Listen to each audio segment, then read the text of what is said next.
not this torrential rain that we've been talking about, right? So it's been sort of just slow and steady. But James, that's enough to really cause all of this damage. We saw the tree debris flow down there where you were, and it was moving fast now at a rapid rate. And this is where it gets really dangerous. Yeah, and Jane, I also do want to say, yeah, because we're here in Destiny right now. Can we bring up James? Yeah, James is up. Gotcha. Hey, James, real quick, I want to ask you one question. Did you, on your phone, receive a WIA alert for this? I did not.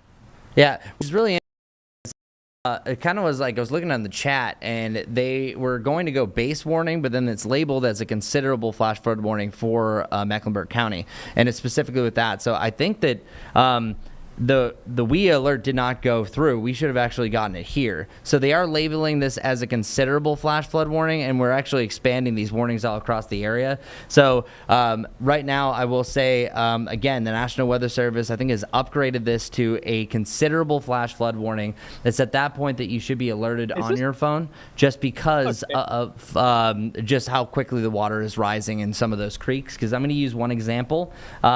Here at Arrowwood Road at the Sugar Creek, for instance, when did we start this? Pretty much around 10 o'clock.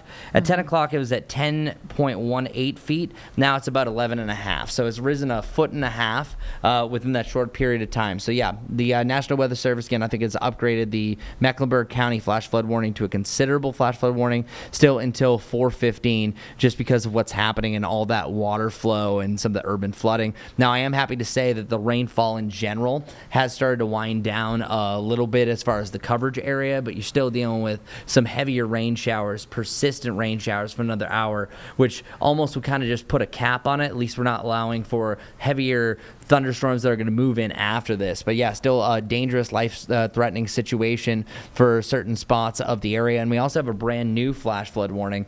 This is now indicated for Stanley County. So Stanley County now can't escape this. So Stanley County's, let's zoom into there. So this most recent one here in Stanley County officially goes, yeah, their flash flood warning until 2:15 p.m. So theirs isn't as late. I think the reason why that theirs is a little bit shorter is, one, they've received less rain than us. Two, they don't deal with as much as the runoff flooding and the populated areas. But as long as you still have the runoff and the local streams, that does make sense that they're going so long as far as York County is concerned, and then also for Mecklenburg County as well. So if you're just joining us, a considerable flash flood warning upgraded for Mecklenburg County and surrounded areas. We've been following James Brierton along the Little Sugar Creek Road, and I'm seeing it in multiple locations that it is much higher than it usually is, now approaching anywhere from action to even minor flood stage. A lot of these little areas, such as Little Sugar Creek at Hillside, is now moved into action stage and now officially into minor flood stage. That one is now up to 12.49 feet. When we started this stream, when I joined in at 10:45, it was at 10.5 feet. It's risen 2 feet. So the Little Sugar Creek Road at Hillside Avenue has now risen by 2 feet over the last, I would say, less than an hour, 45 minutes.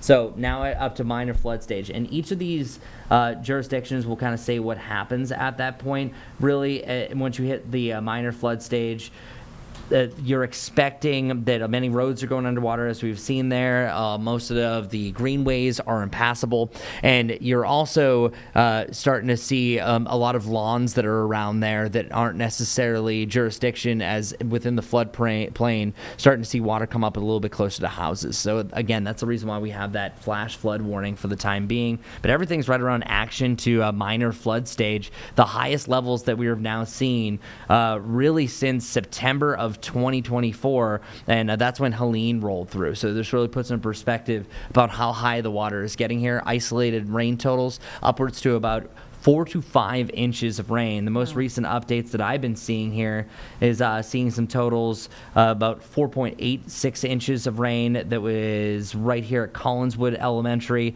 and then many areas that were about 2 inches when I first started talking here around, I think it was 10:25. Yeah, 10:25. Yep. So about an hour since then, I've now seen an additional inch of rain come in some isolated locations. All right, we're going to keep this radar up. I know you're following the flash flood warning. I know James wants to show us something as well. We've got the 2-box up, James. What do you have?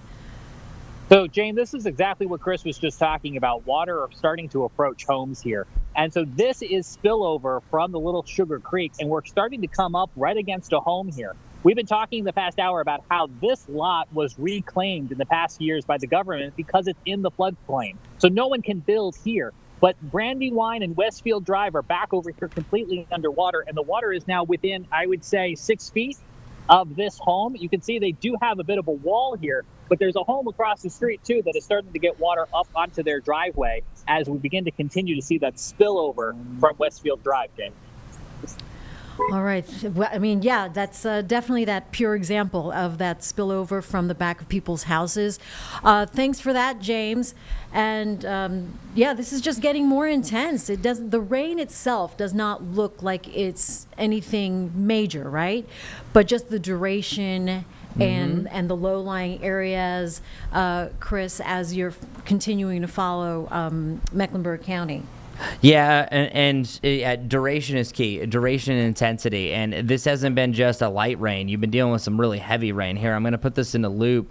What we've seen over the last couple of hours alone around here in Mecklenburg County, that's where we've been dealing with a lot of those yellows, so those oranges representing anywhere from 1/4 to 3/4 of an inch per hour. And that's where we've been seeing most of these higher totals. For Charlotte in general, we're seeing some rain rates anywhere from about 1/4 to 1/2 inch per hour, but that was starting at 6 o'clock. 6 o'clock, we picked up 1/2 inch, then another 1/2 inch, then 1/4 inch, then 1/4 inch, and then most recently about 1/3 of an inch. And the airport has 2 inches, but again, some areas localized where James has been standing has now officially picked up about 4+ to even close to 5 inches of rain. That was a possibility today, but to see in so many locations get that, really just seeing the worst case scenario that's coming from this. Multiple flash flood warnings. Number one, we have one here in York County that goes until 4:45, seeing estimates of up to 4 inches of rain there. Luckily, the western half of the county is just seeing light to moderate rain. So with that, even with the active rain,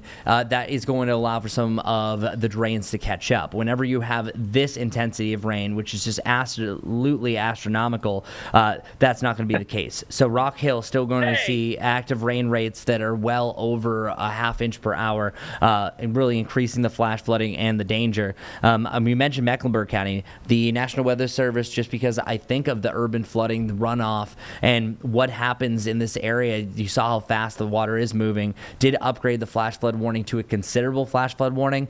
Usually your phone is notified, but I'm not really getting notifications here at the station, nor did James recently.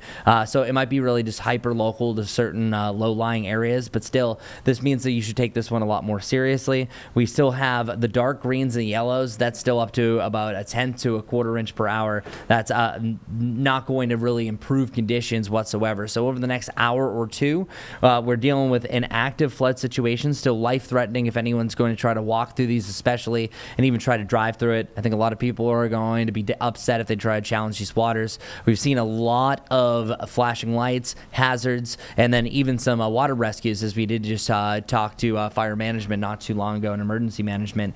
Also, there's another flash flood warning. This one is specifically for Stanley County. This one expires at 2:15, and this area has alone seen a lot of their creeks start to expand some of their banks. Over the next 1 to 3 hours, several streams are going to significantly rise. And the thing what happens is, even after the heavier rain happens, then sometimes it can take an hour or two for some of these creeks and streams to hit their absolute crest. So this is some of the highest levels that we've seen so far in 2025, and some of the highest levels that I've seen since about September 2024, some of them even matching around Helene, to kind of put that in perspective.